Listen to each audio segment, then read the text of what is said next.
자유한국당에 남을 것인가? 떠날 것인가? 오는 27일 자유한국당 전당대회에서 김진태 후보가 당대표로 선출되지 못할 경우 태극기 우파들은 둘 중 하나를 선택해야 할 것으로 보인다. 만에 하나 김 후보가 당대표로 당선된다면 한국당이 그대로 남을 수 있겠지만 낙선하면 떠날 가능성이 높다. 여론조사 100% 신뢰할 수 없지만 여론조사기관 리얼미터가 지난 20에서 22일 3일 동안 전국 19세 이상 한국당 지지층 710명을 대상으로 조사해 24일 발표한 결과에 따르면 황교안 후보가 60.7% 지지율을 보였다.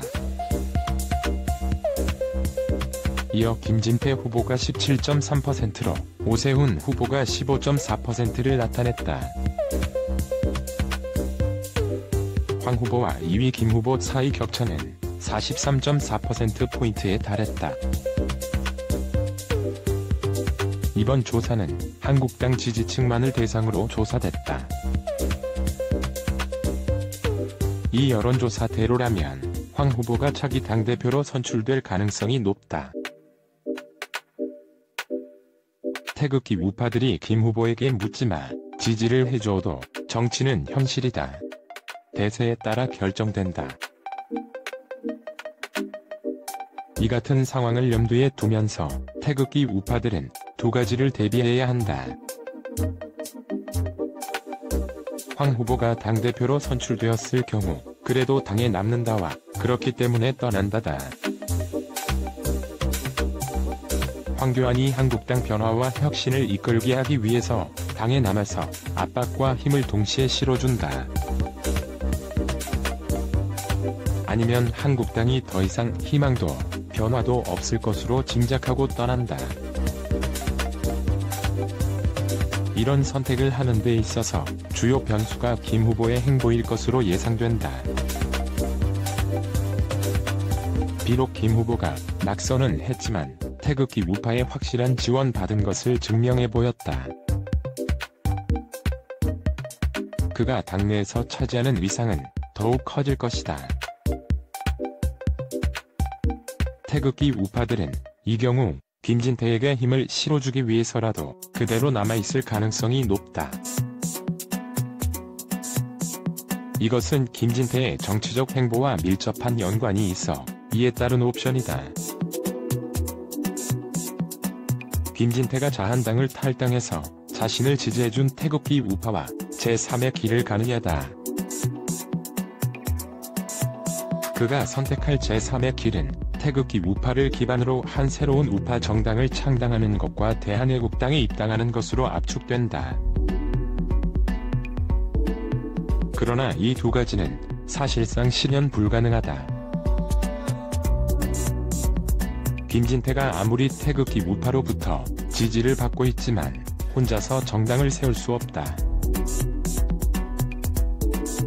또 그와 함께 신당에 동참할 현역 의원이 몇 명이나 될까? 어마어마한 창당 자금과 조직 구성도 문제다. 대한애국당 입당도 쉽지 않을 선택이다. 거의 제로일 것이다. 김진태를 지지하는 태극기 우파들은 대한애국당과 거리를 두고 있다.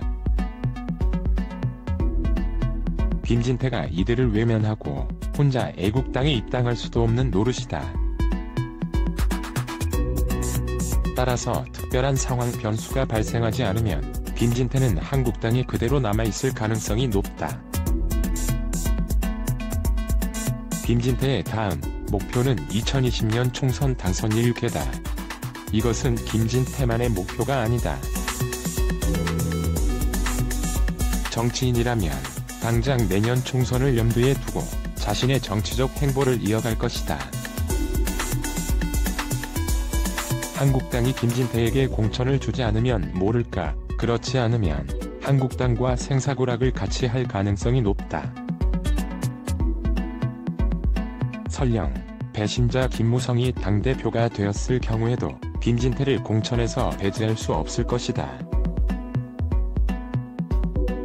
이번 전당대회를 통해 김진태가 태극기 우파의 확실한 지지를 받고 있다는 것을 입증시켰다.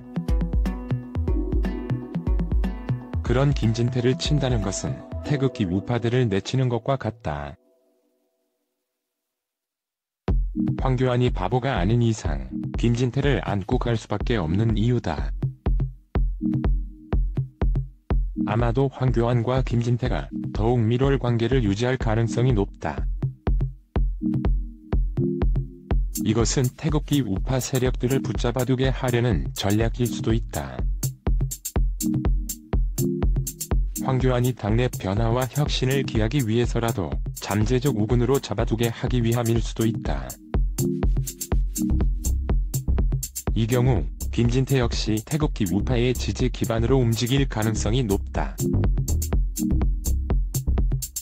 이것은 김진태에게 양날의 칼이 될 수 있다는 분석이다.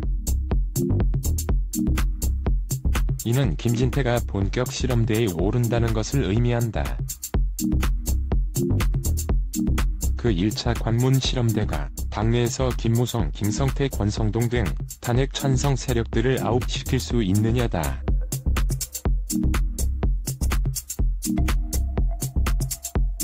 황교안은 25일 탄핵에 찬성했던 김무성, 유승민 의원 등과의 연대 가능성에 대해선 김무성 의원과는 2년 전에 악수하면서 손잡은 적이 있지만 지금은 재선거운동에 전념 중이라며 국민의 의견과 걱정에 대해서 충분하게 감안해가면서 국민 뜻에 합당한 정치인이 되겠다고 했다. 이는 사실상 함께 가겠다는 것이다. 또 보수 대통합과 관련해 바른미래당은 기본적으로 한국당에서 나온 당이라며 헌법 가치를 중심으로 한국당에 개별 입당하거나 당대당 통합을 할 수 있을 것이라고 했다. 그러면서 특정 개개인이 된다, 안 된다, 지금 말할 수는 없다며 헌법 가치에 부합하고 당의 미래를 위해 바람직한 인물이면 저희가 받아들여야 한다고 했다. 역시 탄핵 정당 바른미래당과 함께 하겠다고 분명히 했다. 이것은 김진태의 정치 입장과 전혀 다르다. 실제 김진태가 이런 상황과 맞닥뜨렸을 때 당내에서 어떤 행보를 취하느냐가 흥미로운 관전 포인트다. 그가 단식과 삭발을 각오하고 강력한 퇴출 투쟁에 나설 것인가? 아니면 퇴출 신용만 하고 주저앉을 것인가? 이는 김진태의 진짜 본심을 엿볼 수 있는 바로미터가 될 것이다. 그가 탄핵 세력 강력 퇴출 투쟁에 나설 경우 다시 한번 태극기 우파들에게는 역시 김진태다는 것을 각인시켜줄 것이다. 그렇게 하지 못할 경우 태극기 우파들은 김진태가 자신의 정치적 입지를 위해 태극기 우파를 이용했다는 소용돌이에 휘말릴 가능성이 높다. 그러나 그가 당대표가 된다면 상황은 180도 달라진다. 김진태는 태극기 우파들과 함께 자한당의 체질을 개선하고 탄핵 찬성 세력들을 아웃시키는 등 대대적인 정풍운동에 돌입할 가능성이 높다. 이렇게만 된다면 한국당은 대한애국당과 합당도 가능하다. 조원진 대표는 한국당이 김무성, 권성동, 김성태 등 탄핵 실적만 제거한다면 언제든지 통합의 문은 열려있다고 말했다. 이것이 진정한 우파 통합이요.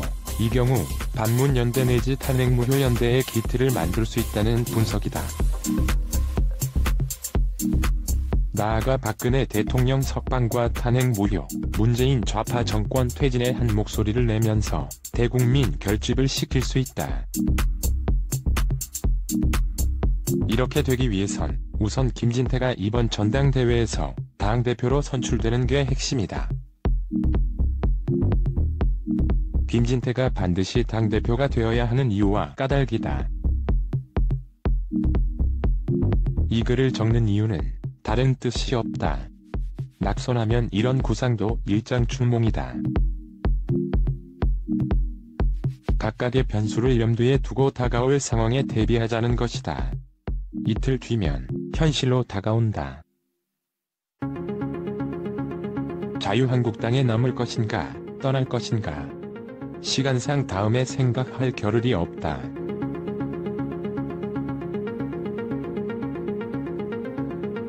아마 오세훈, 황교안, 김진태가 각각 저 비율대로 득표할 겁니다.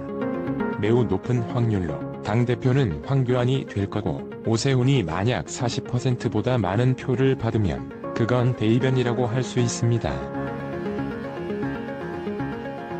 오세훈이 정말 선거를 잘 치르고 당내에서 인정을 받으면 불가능한 건 아닙니다만 갈 길이 멉니다. 지금 오세훈은 복당파의 지지를 온전히 흡수하는 것 같지도 않고 어제 황교안에 대한 네거티브를 선거 전략으로 삼은 것 같다는 인상을 주기도 합니다. 네거티브로는 2등은 할 수 있어도 1등은 못합니다. 황교안이 당대표가 될 것이라 예측하는 이유는 가장 센 놈 밀어주자는 보수정당 당원들 특유의 정서. 대세론에 편승해 총선 공천을 앞두고 줄 한번 잘 서보려는 당협위원장들. 그리고 범친박 의원들 입장에서 황교안이 크게 거부감이 없다는 점 때문입니다. 이 범친박이라는 세력이 되게 애매한데요. 기본적으로 박근혜에 대해 우호까지는 아니더라도 관용적인 입장을 가진 의원들, 당원들이 많습니다. 그렇다고 태극기 부대와 손잡는 게 정치적 무리수라는 걸 모를 정도로 멍청하진 않습니다. 범친박은 그들을 대표하는 대선 주자가 없습니다. 박근혜 덕에 공천받고 국회에 입성한 한국당의 이름 모를 초 재선 의원들 대부분이 이 범주에 들어갑니다. 이들 중 절반 가까이가 탄핵에 찬성했습니다. 또 이들은 대세를 따라가는 경향이 있기 때문에 홍준표와 김성태가 당권을 잡았을 때는 그들 편에 섰다가 지방선거 참패하고 나서는 홍준표, 김성태 때문에 당이 망했다면서 이를 아득바득 갈고 있지요. 어쩌면 한국당의 가장 큰 기회주의자 집단이라고 봐도 무방합니다.